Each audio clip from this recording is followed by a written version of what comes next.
اللہ الرحمن الرحیم جی، آج اس پلیٹ فارم کی وساطت سے ایک نہایت اہم، جو میرے لیے ایک بہت اہم مسئلہ ہے، جو میں نے اپنے تعلیمی اداروں کے اندر محسوس کیا، ایک بحیثیت طالب علم اور ایک بحیثیت معلم، کہ جو قومی زبان ہے وہ قومی تشخص کی علامت ہوتی ہے، یعنی کسی بھی ملک کی جو اقدار و روایات یا تہذیب و تمدن ہے اس کی آئینہ دار ہوتی ہے۔ اور دنیا کے بہت سارے ماہرین تعلیم اس بات پر متفق یعنی یکجا ہیں کہ ذریعہ تعلیم کے اندر، تعلیم و تربیت کے اندر جو قومی زبان ہے وہ وہی موضوع ہوتی ہے جو حاصل کرنے والا اسے بآسانی سمجھ سکے۔ تو یہاں پر بے شمار ایسے متعدد جو ممالک ہیں کہ وہ اردو سے کم مایا اور پسماندہ ہیں، لیکن آج تک انہوں نے اپنی جو زبان ہے اس کے اوپر کوئی کمپرومائز نہیں کیا۔ لیکن قائد اعظم محمد علی جناح جو ہے انہوں نے 1948 کے اندر ڈھاکہ کے ایڈریس میں بہت کلیئرلی یہ کہہ دیا کہ ایک مشترکہ قومی زبان جو ہے وہ ایک متحد قوم جو ہے اس کے کام آئے گی، اور یہ سرکاری طور پر بھی اردو زبان جو ہے اسے رائج کیا جائے گا۔ یعنی کسی بھی ملک کے لیے اس کی جو قومی زبان ہے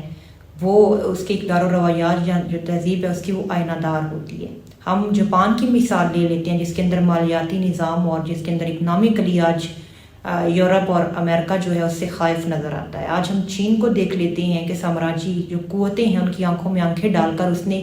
انگریزی جیسی ترقی یافتہ جو زبان ہے اس کے پیچھے ترقی نہیں کی، بلکہ اپنی جو زبان ہے اس کو فوقیت دی۔ اب اگر آپ پاکستان کو دیکھیں تو ایک ایسا ملک کہ جو احساس کمتری یا مروبیت میں اتنا گھرا ہوا ہے کہ لکیر کا فقیر،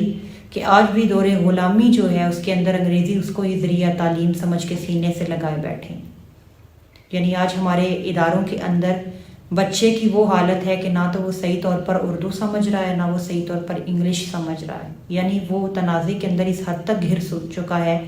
کہ اسے اپنی جو قومی زبان ہے، یعنی جو قومی تشخص کی علامت ہے، اسے اپنی زبان کے بارے میں ہی سمجھ نہیں۔ یہاں پر یہ کہنا چاہوں گی کہ انگلش کوئی ناپنے کا پیمانہ نہیں کہ جو ہمارے اداروں کے اندر جو ہے وہ تفریق جو ہے وہ بہت زیادہ پرائیویٹ پبلک سیکٹر کے اندر جاری ہے۔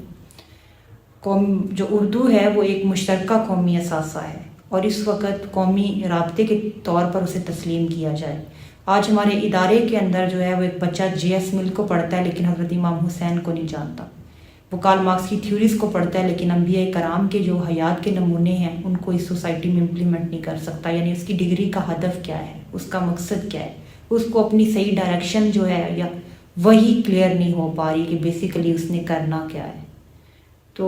اس کے ساتھ جو ہے وہ ہمیں اس کی شخصیت سازی کے ساتھ ساتھ اس کی کردار سازی جو ہے وہ بھی متاثر ہو رہی ہے، جس کے اوپر کوئی خاطر خواہ توجہ نہیں دی جا رہی۔ وما علینا الا البلاغ المبین۔